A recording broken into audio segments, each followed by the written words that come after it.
What's going on, everyone? Today we're here with Eric Coffie. Now, he's going to speak to us about government contracting. I remember the last video we spoke about government contracting. A lot of people wanted to know more about it and getting involved. So we have another brother that specializes in helping you get government contracts. So, Eric, thank you for joining us on the show.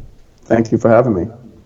So, Eric, now, for the most part, brothers don't have that type of knowledge about government contracts. How did you come into the knowledge of that?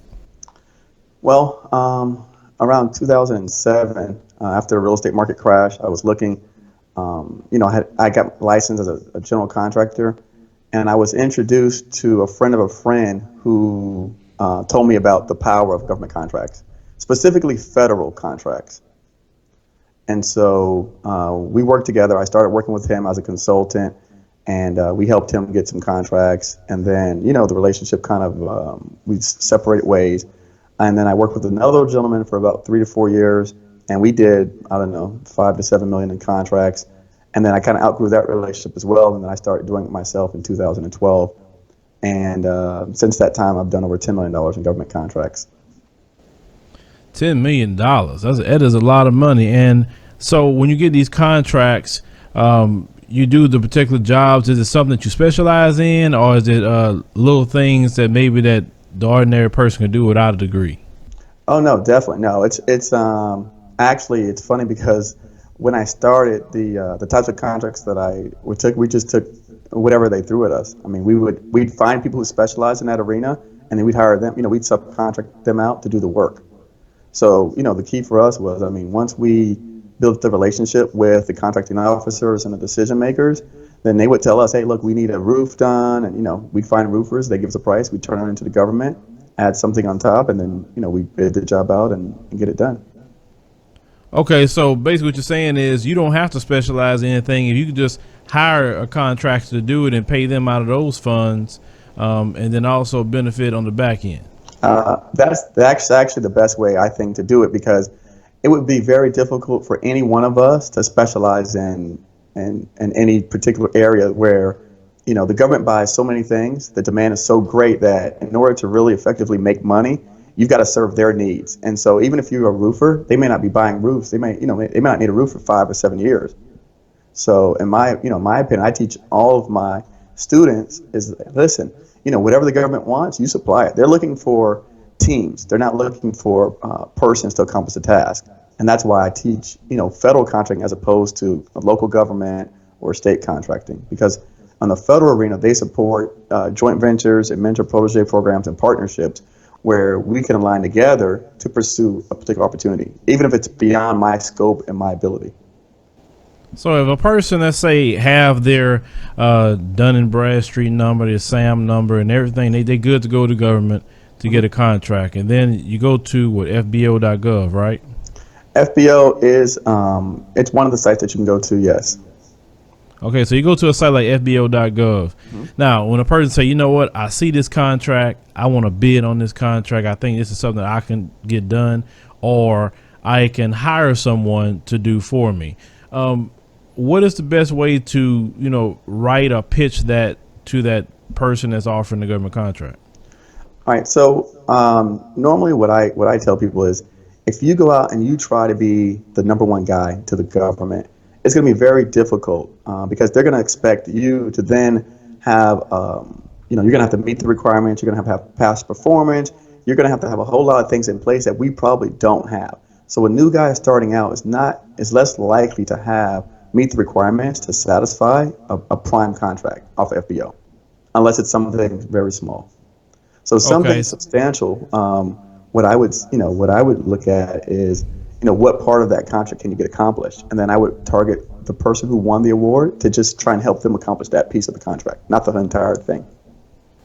Well, so if you say that maybe more established people who get contracts go to FBO, what website do you recommend for people who just got their ability to get government contracts? All right, so what I would tell people, FBO is a great resource to learn about doing government contracts, right? So it's a great resource to do and find information on who's giving out the contract. It's a great resource to find the winners.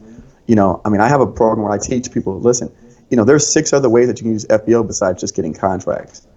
One of the things that I tell people is this. Let's say, for example, I'm a roofer and you have a roofing company. Now, what I would say is go on FBO, find people who won contracts, and then call that person and ask them, can you give them a bid on doing the roofing portion of the contract? That's where I would start at. Now, if you decided, hey, look, you want to get your own contracts, learn about your own contracts, what I would encourage you to do is go out and start meeting the people who are making the decisions, because only about 50% of all the contracts make it on FBO. The other 50% have one or no bidder. They never see the lights of day of FBO. In fact, all of my contracts that I've ever done have never been posted on FBO before. Wow. So you got to meet the gatekeepers, and going through your program, you kind of instruct people, for instance, who the gatekeepers are in Texas. That's like we in Texas. Yeah. Oh yeah. No, I mean, listen, it's really no secret. The government, the beautiful thing about working, and again, and I want to make sure, Phil, we specify federal government. I specifically talk about federal government because when you deal with the states and the cities, all the rules change. They make up their own rules. They make them up as they go. There's a lot of ambiguity to it. But when you're dealing with the federal government, they follow the FAR, which is the Federal Acquisition Regulations, the Bible of government contracting, and that manages how all of these people have to operate. So someone can't tell you in Virginia that they run contracts a certain way, and then somebody in Texas say a different way.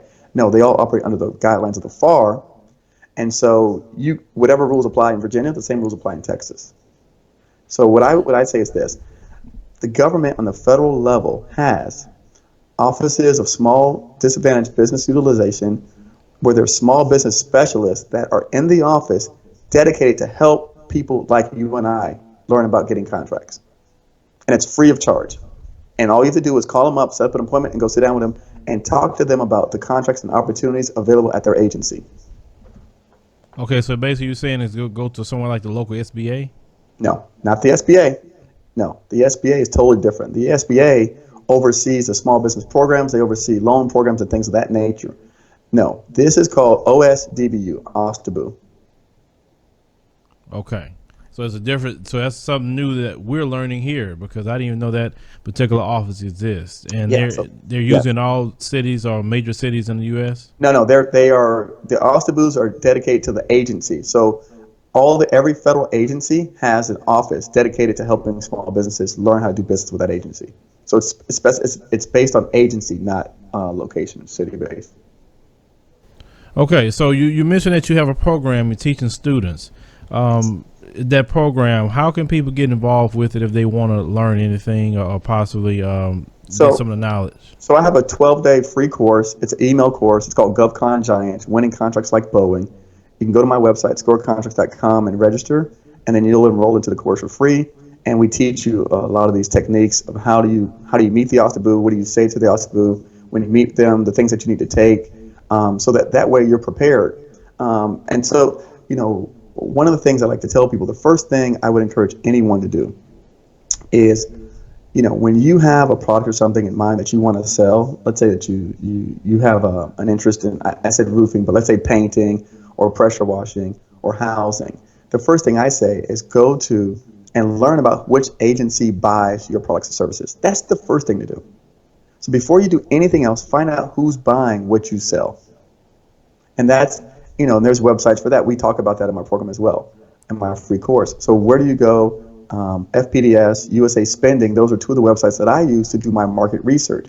You don't have to pay for any of this information. When you get registered in SAM, people try to sell you different programs and different things. And I honestly feel that really bothers me, because all of this information is free. It's public information.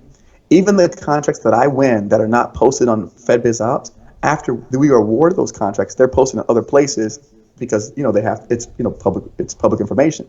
But they're not posted prior to the award. It's only after the fact that you learn about them. But you can go in and find out who's buying your services. And then once you find out who's buying your services, then you know which agencies that you should be talking to and soliciting for business. And yes, I've seen that, because when we got approved to start doing bids for government contracts, that's the first thing people's calling, right, saying, "Oh, you could, pay for this." And I'm like, I'm not paying for that. I said, because I don't really trust that. No.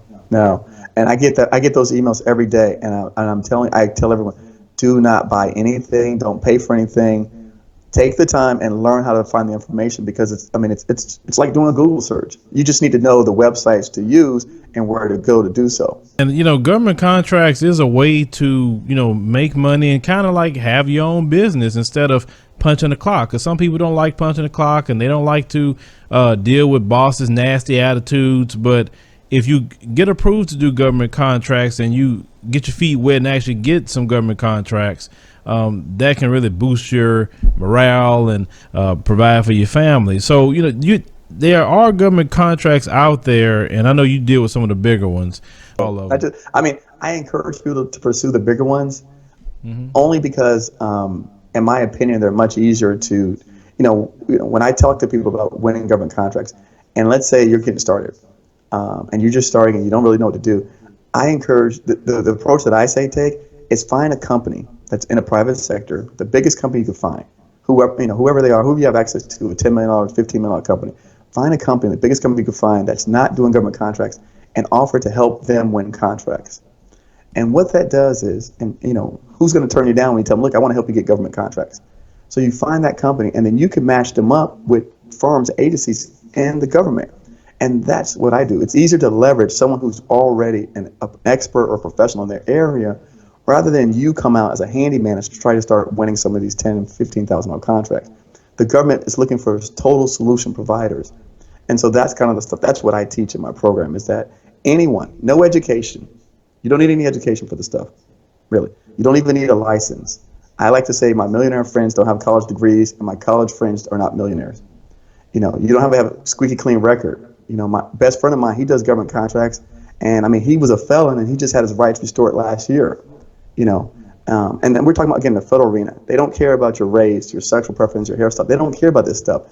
The federal government, as long as you can help them fulfill their obligations, they don't care who you are and what you look like.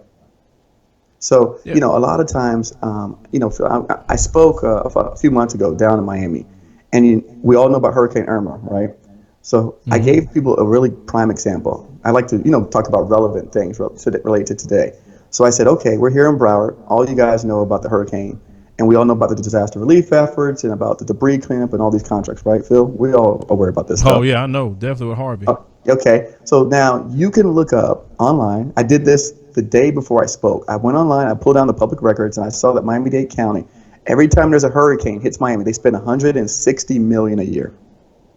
All right, so the last 10 years, there's been like 7 hurricanes. So you can go and find they spend $160 million a year. So I tell the people, I said, okay, they spend $160 million a year. I said, do you realize that right before Hurricane Irma hit, I pulled up the list of contractors approved to do debris removal. There was only 9 companies on the list. Whose fault is that? Whose fault is it? You can only blame yourself for not being on the list. You can't say, hey, it was, I blame it on this or my race or my sex, or you weren't even on the list. So you weren't even prepared. And I showed them other examples, and I'm sure all around America, people are not even inquiring about this stuff. So these programs, we're leaving money on the table. They're going unused, and the big guys are saying, hey, look, we don't have anybody who can do this stuff. And so they just keep pushing forward without ever inviting us to the table, because we're not even showing up to ask to participate.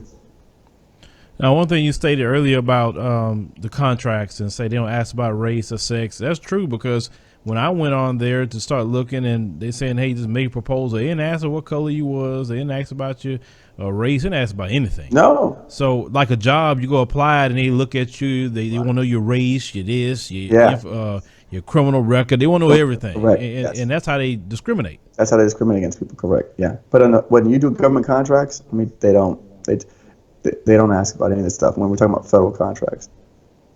I know one sister, they got her government contracts, and they were calling her because she's a truck driver. They start calling her left and right. Yeah, offering her contracts just because she drives a truck. Listen, that's what I'm telling you. Once you meet the gatekeepers, and then you become the incumbent. You're the man now. You're the guy, and they know they can rely upon you. They're not going to put those contracts on FBO. And let me tell you why. People say, well, why did they don't do that? Because the government, if the government had to, for example, bid out everything that we did, if something happened They don't have time to put out proposals and to wait for people 3 to 6 month process to get people to come in and turn in bids. If we've got a national crisis, if we got something that's mission critical, I mean, if we don't know what's going to happen tomorrow. We don't know when the next school shooting is going to happen or when the next event's going to happen. That's going to cause the government need to take action right away. They don't have time to try and put together bids and get people, qualified to get this stuff done. They got to do this prior to in anticipation of these future actions. So that's what happens. I mean, a lot of the stuff that the government does is mission critical. And then you have to remember, their job is to spend, $429 billion is what they spent last year in 2017. They did 4 million transactions. So if your task is to spend $429 billion, you're going to do it the most efficient way possible. Correct. And what this interview just, taught me something about, subcontracting, because I had a lady was calling me for a few days, and she finally got in contact with me, and she was talking about a government contract for, I think, maybe about 3 years. But she got into talking about what it was. And I'm like, oh, well, I don't really, do that. And like, okay, well, and then you said this, shoot, take the contract and then hire somebody to do that service. So that's what we do. The contract. You taught me something. Just like I said, that's why I love doing these interviews. Eric and ladies and gentlemen, because I learned through the whole process. Right. No, I know. I agree 100%. I mean, I'm going to tell you, Phil, I personally have never had a federal certification myself, my company. I've never had a federal certification, and I've never done a contract as a prime contractor. Meaning I was never the guy that had the actual government contract. I've always been the guy that works for the people, the companies that get these contracts. But the advantage of that is I work on, I'll give you an example. Last year I built, they have the refueling jet that refuels Air Force One. So I built the training, simulator building for that. I would have never had this opportunity if I was the guy who had to qualify my firm to get those contracts. But working under the umbrella of these large companies, they're the same thing. Once they like you, they call you for every contract. So so when they get those calls, because they have political connections, they have lobbyists, whatever the case may be. When they get those calls, guess what? They're not doing the work. They're calling people like me, and you never see me, you never hear about me. I'm the guy in the background that's helping those guys look good and get it done. But at the same time, I'm making my money, so I'm not complaining. And that's a wonderful thing, my brother, to hear, that you just basically living your life and making money and not having to deal with these folks on jobs. So, Eric, tell the audience, where can they go to your website and get signed up to take classes or just get information? All right, so my website is scorecontracts.com, www.score, SCORE, contracts, CONTRACTS.com.